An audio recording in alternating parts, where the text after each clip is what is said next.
Klingons in Crisis, and a Klingon cadet. Let's get into it.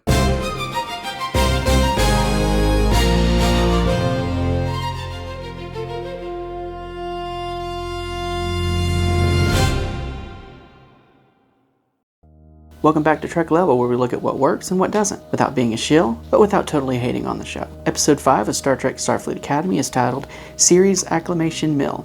This episode feels like the show is trying to settle into itself, testing tone, testing legacy connections, and testing how much Star Trek DNA it's actually willing to commit to. So let's start with the positives. The references to Deep Space Nine are, for the most part, handled pretty well, although I will get back to that in a little bit. The summary of DS9 that Sam hears in the museum is accurate, restrained, and doesn't feel rewritten completely just to fill a new agenda. And to me, that matters. Legacy matters. This is the first episode where I felt the writers were trying to consult canon, not just borrow aesthetics. Sir Clofton showing up for his cameo was genuinely nice to see. It was really cool to see him playing that role again. And if the uniform that Sam sees in the museum really is Avery Brooks's original prop, then that's a really cool addition and a great piece of Trek history to acknowledge. And that kind of respect, for me, goes a long way. Now let's talk about Sam as a concept. Sam is being positioned as an emissary to the Federation. On paper, I don't have a problem with that. That's, in fact, pretty solid Star Trek. A photonic being trying to understand organics,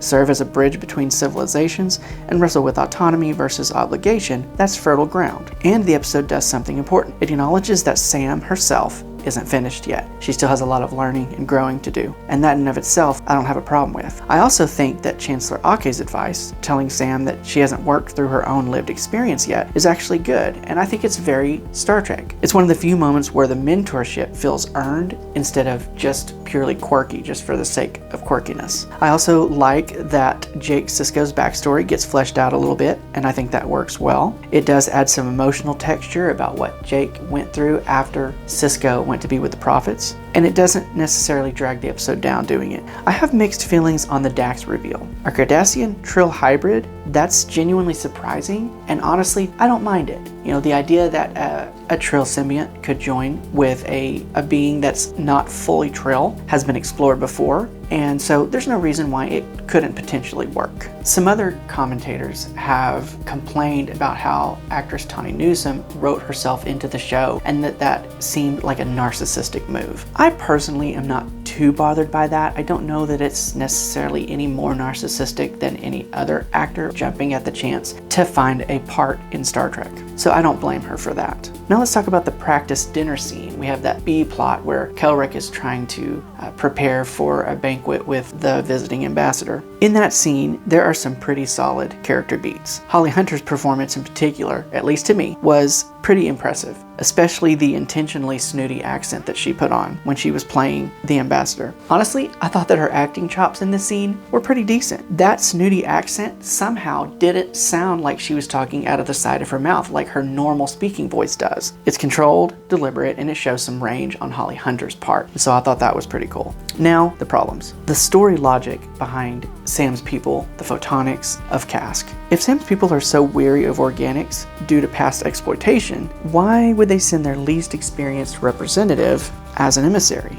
If an entire civilization of photonic beings is now thriving on a planetary scale, the show needs to explain why they still act as if they're defenseless. That fear feels inherited, not earned. And it gets worse when Sam's makers suddenly threaten her later in the episode. They tell her, oh, if you don't do what we say, you're going to have to leave and you will never be able to come back. Well, that behavior is completely counter to their stated mission and makes them feel manipulative rather than cautious. When Sam cuts them off and declares independence, it's framed as empowering.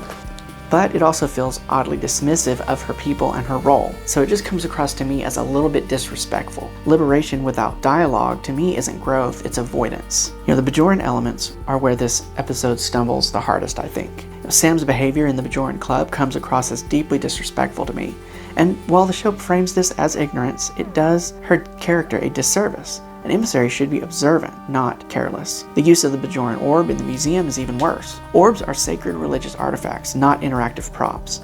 Simply talking to it minimizes decades of established spiritual weight from DS9. And that's if that orb is actually real, which I don't believe it was, because this was a holographic museum.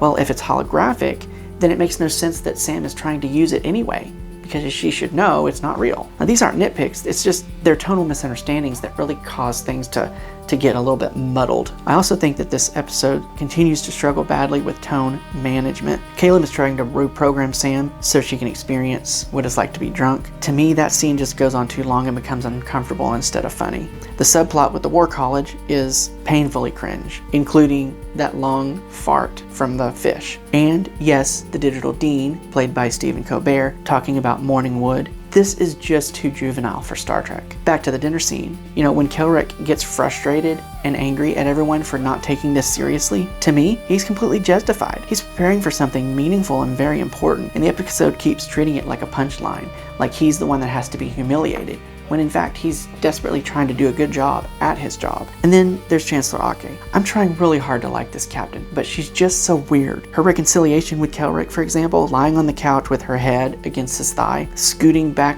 on her back until she's touching his thigh, it's not charming. It's not professional, and honestly it feels like something my 6-year-old daughter would do. The show keeps framing bizarre, unprofessional behavior as wisdom or warmth, and to me it just doesn't land as professional for the kind of organization that Starfleet is supposed to be. For the ending of the episode, when we hear Sisko's voice, to me that is emotional, and it was very cathartic and nice to hear his voice. However, the quote itself doesn't actually connect to the episode's themes at all. To me, it feels more like a nostalgia button than a narrative conclusion. And honestly, the most egregious thing they did with Sisko, in my opinion, is reveal to us that he never came back. In Deep Space Nine, he clearly says he will come back. He tells Cassidy that. And it is well known that in real life, Avery Brooks wanted that line in there to avoid negative stereotypes about black men leaving their families and not coming back. At best, the writers make Sisko a liar here, and at worst, they perpetuated the exact stereotype that Brooks was trying to avoid and disrespected Avery Brooks' wishes. Then they actually said, "Thank you, Avery," as if they didn't just insult what he had wanted with his character. I'm gonna level with you. Series Acclimation Mil is pretty rough Star Trek so far, and also the clearest example of what's holding it back. There are good ideas here, respect for canon is improving, performances are stronger, and some characters are finally taking shape. But the show still undercuts itself with tonal confusion, under-explained logic, and a tendency to mistake eccentricity for depth. My verdict on this episode: it attempts to honor Avery Brooks and Benjamin Sisko, which I appreciate, but it missed the mark pretty badly and ended up doing the exact opposite of what Brooks wanted. Thank you for watching Trek Level. Let me know what you think in the comments. Hit that like button, subscribe, follow, share, and hit that bell so you can be notified of future videos. Thanks again, and live long and prosper. I'll see you in the next video. Bye.